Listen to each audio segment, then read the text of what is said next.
From volcanic clay in ancient Egypt to sugar wax in the Middle East.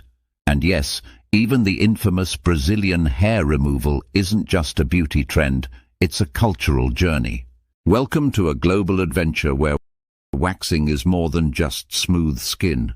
It's history, heritage, and sometimes a rite of passage.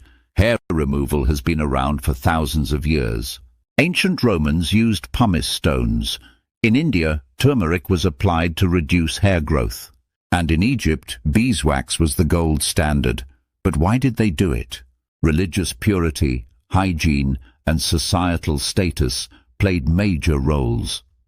Today, it's more about confidence, fashion, and sometimes fitting in. Let's travel across continents.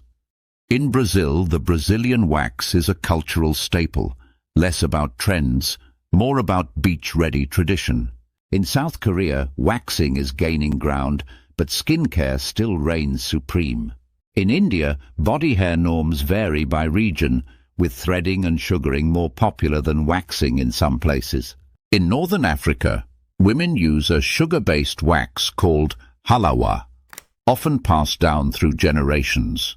In France and Italy, waxing is more relaxed, embracing natural beauty but still favoring grooming.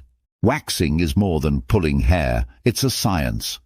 Hair grows in cycles, and removing it at the root resets the growth clock.